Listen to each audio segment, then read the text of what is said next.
जय माता दी, जय मां ललितांबिका। कैसे हैं आप सभी? मैं उम्मीद करता हूं आप सभी स्वस्थ होंगे और आनंदित होंगे। भगवती जगदम्बा की कृपा आप और आपके संपूर्ण परिवार पर निरंतर बरस रही होगी। तो आज जो हम जानकारी लेके आए हैं वो इस विषय पर लेके आए हैं कि मसानी क्रिया को काटने का अचूक उपाय क्या है और सरल उपाय क्या है। क्योंकि ये जो क्रिया होती है ये शमशान के माध्यम से भूत प्रेतों और अतृप्त आत्माओं को जागृत करके तांत्रिक प्रयोगों के द्वारा मसानी क्रिया की जाती है। लेकिन बहुत से लोगों को मार्ग नहीं मिल पाता है या कोई उन्हें इस प्रकार का व्यक्ति नहीं मिलता है जो उनको इन चीजों से बाहर निकाल सके।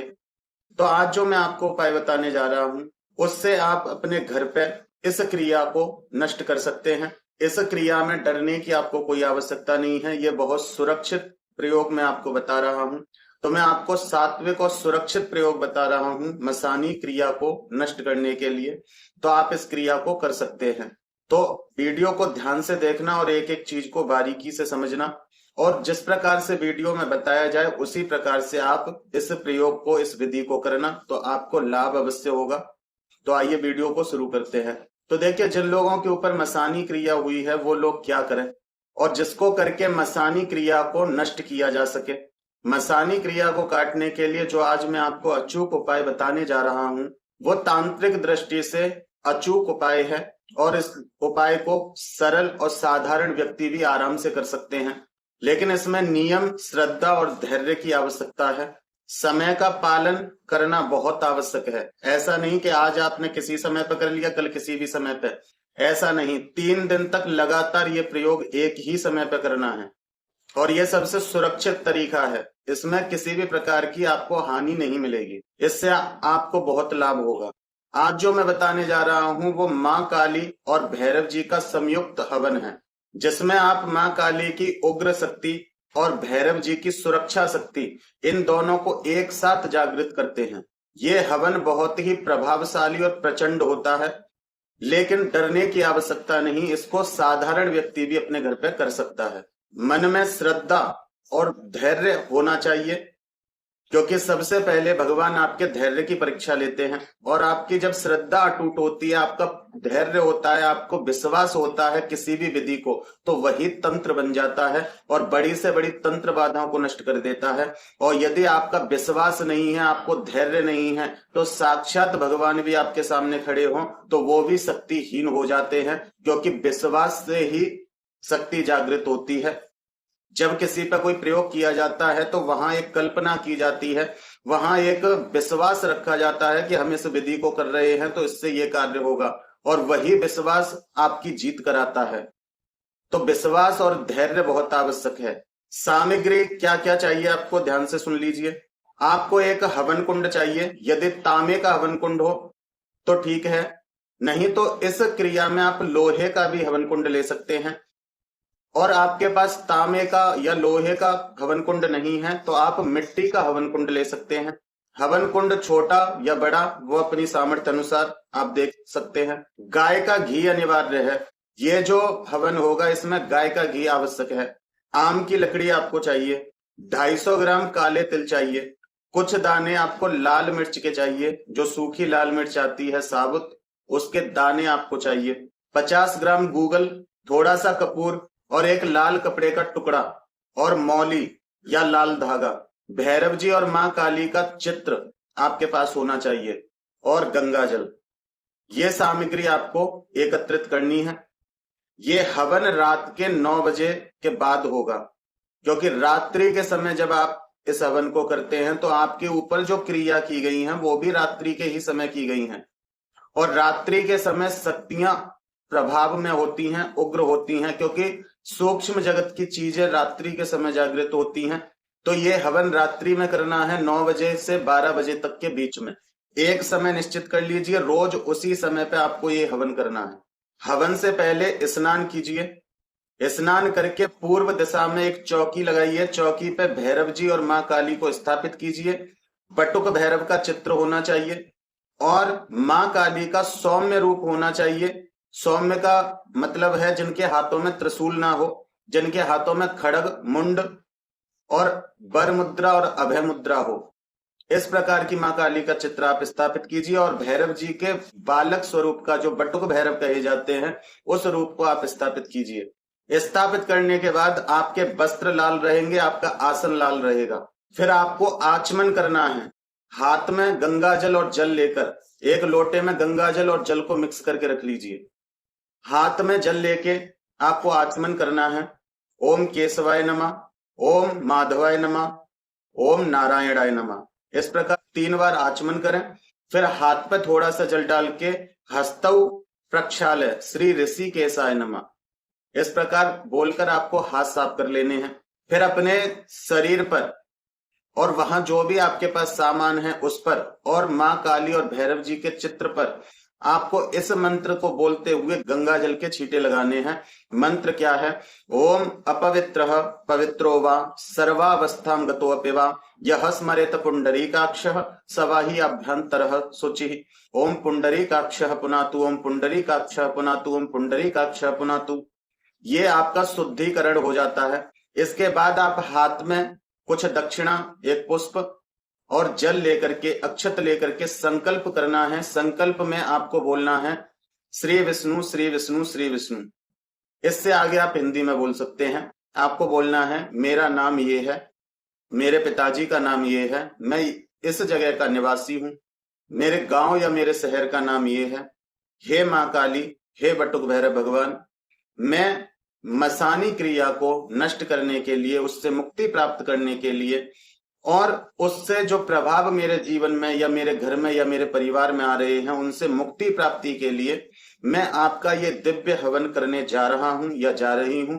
मुझे मेरी सभी परेशानियों से, जैसे कि भूत प्रेत पिशाच, तंत्र क्रिया, मसानी क्रिया, शमशान द्वारा भेजी हुई नकारात्मक शक्तियों से मेरी रक्षा करें और सभी प्रकार की मेरी व्याधियों को नष्ट करें। रोग दुख शोक सबको शांत करें, सबको मेरे अनुकूल करें। मैं आपका ये दिव्य हवन करने जा रहा हूं या जा रही हूं। ये मेरा हवन आपके चरणों में समर्पित है, आप स्वीकार करें, स्वीकार करें, स्वीकार करें। इस प्रकार बोल के वो पुष्प, अक्षत, जल और दक्षिणा भैरव जी और मां काली के चरणों में समर्पित कर दीजिए। इसके बाद आप घी के दीपक जलाइए, एक भैरव जी के लिए, एक मां काली के लिए। उनको टीका चंदन लगाइए, उनको अक्षत अर्पित कीजिए, उनको पुष्प चढ़ाइए, उनको नैवेद्य अर्पित कीजिए। नैवेद्य में आपको गुड़ लेना है और गुड़ का भोग आपको भैरव जी और मां काली दोनों को अर्पित करना है। फल साथ में ले सकें तो आप फल भी चढ़ा सकते हैं। इतना करने के बाद आपको वहीं बैठ के 108 बार ओम नमः शिवाय ओम का जाप करना है और मन में ये प्रार्थना करनी है, ये धारणा बनानी है कि मेरे चारों तरफ त्रिशूलों का घेरा लगा हुआ है और भगवान शिव मेरी सुरक्षा कर रहे हैं। ये मैं आपको सुरक्षा के लिए क्यों कह रहा हूं? क्योंकि जब आप इस क्रिया को काटेंगे तो उस समय जिस व्यक्ति ने आपके ऊपर वो क्रिया की होगी तो उसको पता चलेगा, क्योंकि शक्तियां उसके द्वारा भेजी गई हैं। और जब कोई नकारात्मक शक्तियों को किसी के ऊपर भेजता है और उन नकारात्मक शक्तियों को जब दंड मिलता है या वो परेशान होती हैं तो वो उस तांत्रिक से या उस व्यक्ति से मदद मांगती हैं, जिस कारण से वो अपनी और शक्तियों को भेजता है या अपने किसी देवी देवता को खड़ा करता है उनकी रक्षा के लिए। इसी कारण से बहुत से लोग ठीक नहीं हो पाते हैं। वो एक चीज को काट लेते हैं लेकिन दूसरी फिर से आ जाती है। तो इसलिए वो सुरक्षा घेरा जब आपके आसपास होता है तो कोई भी चीज आके आपकी उस पूजा में विघ्न नहीं डाल पाएगी। और जो भी चीज यदि दोबारा से कोई भेजना चाहेगा तो वो भी आपसे दूर रहेगी और आप जो क्रिया कर रहे हैं, जो हवन कर रहे हैं, उसके कारण से वो भी नष्ट होती जाएगी। तो इसलिए आपको सुरक्षा घेरा लगाना है। आपको कुछ नहीं करना है, आपको हाथ में जल लेना है, 108 बार ओम नमः शिवाय का जाप करना है। आगे ओम लगाना है, पीछे ओम लगाना है। ओम नमः शिवाय ओम का जाप करके उसमें 3 बार फूंक लगा के अपने ऊपर उस जल को छिड़कना है और आंख बंद करके ये महसूस करना है कि मेरे चारों तरफ एक त्रिशूल से सुरक्षा कवच बना हुआ है। और ध्यान रखना, त्रिशूल का जो चिन्ह है वो मसानी क्रिया को काटने के लिए बहुत प्रभावशाली होता है, क्योंकि शमशान काली त्रिशूल लेके चलती हैं और शमशान काली और शमशान भैरव जो होते हैं उनके हाथ में आपको त्रिशूल जरूर मिलेगा। और इन्हीं त्रिशूलों से प्रेत आत्मा, अतृप्त आत्मा और शमशान की जो भी आत्मा है, जो भी नकारात्मकता है, उसको वो दबा के रखते हैं। तो इसलिए त्रिशूल बहुत प्रभावशाली है। और हो सके तो जिस कुमकुम या रोली से आपने मां काली और भैरव जी को टीका किया है उसी कुमकुम उसी रोली में से अपने हाथ पर यदि आप त्रिशूल का चिन्ह बनाते हैं तो भी ये आपको एक सुरक्षा प्रदान करता है। तो आप इस प्रकार से अपना सुरक्षा कवच बना सकते हैं। इसके बाद मां काली और भैरव जी का ध्यान करें, उनसे प्रार्थना करें। प्रार्थना करने के बाद गंगा जल लेके हवन कुंड को पवित्र करें। हवन कुंड को पवित्र करने के बाद उसमें समिधा लगाएं, आम की जो आपके पास लकड़ी है वो लगाएं। उसके बाद कपूर लें और जो दीपक मां काली और भैरव जी के आगे जल रहा है उसमें से ज्योति लें और उस अग्नि को प्रज्वलित करें। अग्नि को प्रज्वलित करने के बाद उस अग्नि पे 11 आहुति आपको इस मंत्र की चढ़ानी है। ओम आग्नेय स्वाहा, ओम आग्नेय स्वाहा, ओम आग्नेय स्वाहा। ये अग्नि देव को प्रसन्न करने के लिए है, जिसके कारण आपकी प्रत्येक आहुति आप जिसके नाम से अर्पित करोगे उन तक वो पहुंचाते हैं। ज्यादा मैं डिटेल में नहीं जाऊंगा कि इनकी आहुति दो या उनकी आहुति दो। आप केवल 11 आहुति अग्निदेव की देने के बाद अपना मुख्य हवन प्रारंभ कर सकते हैं। मुख्य हवन में आपको 11 आहुति मां काली के मंत्र से देनी है। मंत्र क्या है? ओम क्रीम कालिकाय नमः। बहुत से लोग बोलते हैं ओम क्रीम कालिकाय नमः, तो क्रीम नहीं बोलना है, क्रीम। ओम क्रीम कालिकाय नमः, ओम क्रीम कालिकाय नमः, ओम क्रीम कालिकाय नमः। तो ये बहुत प्रभाव देने वाला मंत्र होता है। तो ये मंत्र को आपको महसूस करके बोलना होता है। कोई भी मंत्र हो, जब आप उसको फील करके बोलते हो तो उसकी शक्ति और तीव्र हो जाती है। इस मंत्र से आहुति आपको घी, गूगल और काले तिल से देनी है। 11 बार आहुति देने के बाद फिर 11 आहुति आपको भैरव जी के लिए देनी है। उसका क्या मंत्र है? ओम ह्रीम बटुकाय आपदु द्वारणाय कुरु कुरु बटुकाय ह्रीम फट स्वाहा। आपको इस मंत्र की 11 आहुति देनी है, लेकिन इसमें आपको घी लेना है, 1 मिर्च का दाना लेना है और गूगल लेना है। इससे आपको भैरव जी के लिए आहुति देनी है। इसी प्रकार से 11 आहुति मां काली के लिए गूगल, घी और काले तिल से, और 11 आहुति आपको भैरव जी के लिए घी, मिर्च का दाना और गूगल से। 11-11 आहुति इस प्रकार से 7 बार आपको देनी है। ऐसे आपको 7 चक्रों में ये हवन पूरा करना है, क्योंकि ये 7 चक्रों में ही हवन आपको करना है, जिससे जो भी आपके चक्रों में किसी भी प्रकार की क्रिया बैठी हुई है, चाहे खिलाई पिलाई, भेजी हुई, किसी भी प्रकार से, तो ये आपके 7 चक्रों में से उन नकारात्मक शक्तियों को खींच के बाहर करता है। फिर अंत में दोनों मंत्रों को मिला के, जैसे मां काली का मंत्र बोला फिर भैरव जी का मंत्र बोला, तब 1 आहुति देनी है। दोनों मंत्रों को संपुट करके 1 आहुति देनी है। जैसे मैं उदाहरण के लिए आपको बताऊं, ओम क्रीम कालिकाय नमः, ओम ह्रीम बटुकाय आपदु द्वारणाय कुरु कुरु बटुकाय ह्रीम फट स्वाहा। दोनों मंत्रों को मिला के आहुति देनी है। 21 आहुति इस प्रकार आपको अंत में करनी है, 7 चक्रों की आहुति करने के बाद। इससे भैरव जी और मां काली दोनों की शक्ति एक साथ जागृत होती है। हवन के बाद जो आपके पास हवन की भस्म है उसको अपने माथे पे लगाइए, अपने सभी परिवार के सदस्यों के मस्तक पे उसको लगाइए। उसमें भैरव जी और मां काली को तेल की पूड़ी का भोग लगाना है। आप थोड़ा सा मीठा हलवा बना सकते हैं, सूजी का हलवा नहीं बना सकते हैं तो आप उस पर गुड़ रखिए। जो आपने हवन किया है उस भस्म को अपने मुख्य चौखट पर डालिए। जो आपके पास लाल कपड़े का टुकड़ा था, उस लाल कपड़े के टुकड़े में उस हवन की भस्म को रखिए।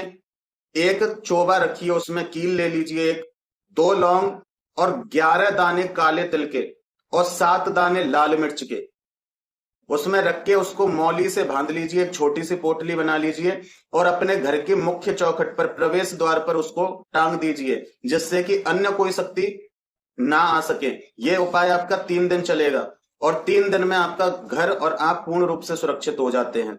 आपकी जो भी परेशानी है वो दूर हो जाती हैं। और जो मौली है उसको हवन कुंड के चारों तरफ घुमा के और मां काली और भैरव जी के चरणों से स्पर्श करा के अपने हाथ में, अपने परिवार के सभी लोगों के हाथ में और अपने घर के प्रत्येक चौखट पे 1-1 टुकड़ा बांध दीजिए। यह आपका सुरक्षा कवच बन जाता है। याद रखिए, हवन के समय कोई भी व्यक्ति बाहर का ना आए और हवन करने के बाद आप भी घर से बाहर नहीं जाएंगे, ना आपके घर का कोई सदस्य बाहर जाएगा अगली सुबह तक, क्योंकि आपने सूक्ष्म शक्तियों का प्रवेश रोका है। लेकिन ये सूक्ष्म शक्ति किसी व्यक्ति के माध्यम से भी आ सकती हैं, इसलिए कोई भी व्यक्ति ना आए। इसीलिए मैंने कहा कि 9 बजे से 12 बजे तक के बीच करना है। उस समय करना है जब किसी के आने की आशंका ना हो, इसलिए जितना हो उतना इस हवन को रात्रि में करना। ये हवन 3 दिन तक लगातार करना है। ये हवन जो है वो मसानी क्रिया के प्रभाव को तुरंत तोड़ता है, क्योंकि मां काली शीघ्र रक्षा के लिए उपस्थित होती हैं। जब आप उनका इस प्रकार से हवन करते हैं, उनकी उग्र जो शक्तियां हैं, जो उनकी योगिनी हैं, उनकी सेविकाएं हैं, वो तुरंत वहां उपस्थित होकर आपकी रक्षा करती हैं। जिस भी प्रकार की नकारात्मकता आपके घर में या आपके पास भेजी गई है, उसी प्रकार की योगिनी आपकी रक्षा करने के लिए वहां उपस्थित होती हैं। और भैरव जी प्रेत पिशाच मसानी शक्तियों को तुरंत बंधन में ले लेते हैं, क्योंकि वो रक्षक शक्ति हैं, वो बंधक बना लेते हैं, जिस कारण से आपकी समस्या धीरे धीरे खत्म होने लगती है। एक प्रयोग और करना है इसके साथ। ये प्रयोग आपको 21 दिन तक लगातार करना है। आपको एक मिट्टी का सकोरा लेना है। उस मिट्टी के सकोरे में एक कपूर का टुकड़ा, 2 बतासे, 2 काली मिर्च, 2 लौंग और 2 इलायची, ये रख के कपूर को प्रज्वलित कर लो और पूरे घर में अपने उसको घुमाओ। और घुमाने के बाद घर से बाहर रख दो। जो भी सामग्री है उस सामग्री को आप घर से बाहर फेंक दें और उस बर्तन को साफ करके अंदर ले लें। फिर इसी प्रयोग को करें। इस प्रकार से 21 दिन तक आपको प्रयोग करना है। तो इससे आपके घर की जितनी भी नकारात्मक एनर्जी है वो सब रिमूव हो जाती है। आप सुरक्षित घेरे में आ जाते हैं, आपके घर का सुरक्षा कवच बन जाता है। लेकिन ये जो प्रयोग है वो एक ही समय पे करना है, प्रत्येक दिन सूर्यास्त के बाद करना है। चाहे आप 7 बजे करें, चाहे 8 बजे करें, एक समय चुन लें। 21 दिन तक रेगुलर इसी समय पे ये प्रयोग करना है। तो 3 दिन हवन करना है और ये प्रयोग आपको 21 दिन करना है। इतना सब करने के बाद यदि आपको नहीं लाभ हो रहा है, नहीं कोई फर्क पड़ा, तो फिर आपको किसी की मदद लेनी पड़ेगी। फिर इसका मतलब है कि आपके ऊपर जो क्रिया की गई है वो शमशान में अनुष्ठान करके ही नष्ट होगी। ये जो मैंने प्रयोग बताया है, ये प्रयोग 90% लोगों को ठीक कर देगा। लेकिन जिन पर क्रियाओं पे क्रियाएं चढ़ी हुई होंगी या फिर उन पे इस प्रकार की क्रिया हुई होंगी जो बलियों द्वारा की गई हो या किसी सिद्ध अघोरी द्वारा ये क्रिया की गई हो, तो उसके लिए आपको किसी का सहारा लेना पड़ेगा और शमशान में ही इस क्रिया को करना पड़ेगा। क्योंकि जहां से समस्या शुरू होती है फिर उसका अंत वहीं पे मिलता है। लेकिन 90% लोगों को इससे लाभ जरूर होगा और वो घर बैठे ही ठीक होंगे। तो मैं उम्मीद करता हूं कि मेरे द्वारा दी हुई जानकारी आपको समझ में आई होगी और पसंद आई होगी। फिर मिलते हैं एक अगली वीडियो में एक नई जानकारी के साथ। तब तक अपना और अपने परिवार का ध्यान रखें, भगवान की भक्ति करें, निरंतर भक्ति पथ पर आगे बढ़ते रहें। जय माता दी, जय मां ललितांबिका।